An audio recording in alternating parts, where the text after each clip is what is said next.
Hello दोस्तों, नमस्कार। कैसे हैं? उम्मीद है आप सब अच्छे होंगे। यह ग्रुप डी रेलवे में आया हुआ प्रश्न है। प्रश्न इसको कैसे करना है 10 सेकेंड। इस तरीके के प्रश्न से हम समय बचाकर जो कठिन प्रश्न होते हैं उनमें लगाना होता है। इसमें कहा क्या है, आइए देखते हैं। एक वस्तु को 8,900 रुपये में खरीदा गया। इसके मूल्य को 40% बढ़ा दिया गया। यानी कोई वस्तु है 8,900 की, इसमें इसको बढ़ा दिया गया 8,900 का 40%। पुनः इसके अंकित मूल्य पर 5% की छूट दिया गया। यानी इसके बढ़ाने के बाद पुनः 5% की छूट दिया गया। यही प्रश्न कहा है और हमसे पूछा है कि इस लेन देन में लाभ क्या था।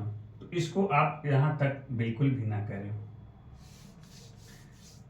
तब क्या करें, देखिए, जब कोई दो वस्तुओं का प्रतिशत दिया होता है, 1% बढ़ रहा हो, दूसरा घट रहा हो, या दोनों प्रतिशत बढ़ रहे हैं, तो उन दोनों प्रतिशत का जो संयुक्त प्रतिशत परसेंटेज क्या होता है, तो उसे कैसे निकालते हैं। जैसे कोई परसेंट ए वस्तु है और अगर बी बढ़ रही है तो इसका संयुक्त परसेंटेज जो बढ़ता है ए बी 100 हो जाता है। ये फार्मूला लगा दीजिए, आपका आंसर आ जाएगा।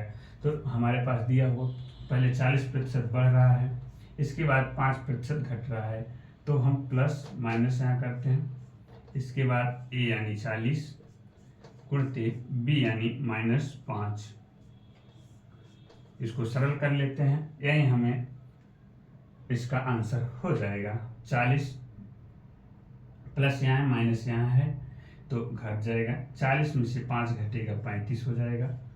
और यहाँ देखिए, 0 से 0 घट कैंसिल, 5 दूना 10, 2 दूनी 4, यहाँ -1 बचा, -2, -1 -2 का गुणा करेंगे तो -2 हो जाएगा। अब -2 प्लस 35 को जब जोड़ेंगे तो 33 हो जाएगा। तो कुल लेन देन में लाभ 33% होगा। यानी ऑप्शन नंबर सी इसका सही आंसर हो जाएगा। अब एक और विधि बताते हैं कैसे करते हैं। जैसे मान लीजिए इसका मूल्य 8900 न होकर के 100 रुपये है, ठीक। इसके बाद करते क्या, इसके मूल्य में 40% बढ़ा दिया गया। यानी अगर कोई वस्तु 100 रुपये में 40% बढ़ा दिया गया तो अब वह वस्तु का मूल्य 140 रुपये हो जाएगा। इसके बाद अंकित कर दिया गया। इसके बाद अंकित मूल्य पर 5% की छूट दी जाती है और यह 140 रुपये अंकित किया जाता है उस वस्तु पर, और वस्तु पर 5% की छूट दी जाती है। तो इसका हम 5% निकालते हैं।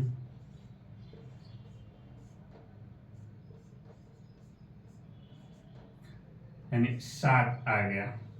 तो 7 किसका है, इतना का, जब 140 - 7 यानी 133। यानी अब इसका मूल्य 133 हो गया।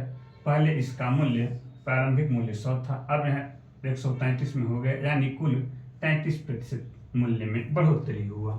इस तरीके से हम आसानी से कर पाते हैं। इसमें कोई सवाल करने की झंझट ही नहीं। 10 सेकेंड में, 5 सेकेंड में आपका कैलकुलेशन जितना तेज है उतने ही समय में इसको सॉल्व कर पाएंगे। यह सवाल बेसिकली समय बचाने के लिए प्रयोग किया जा सकता है।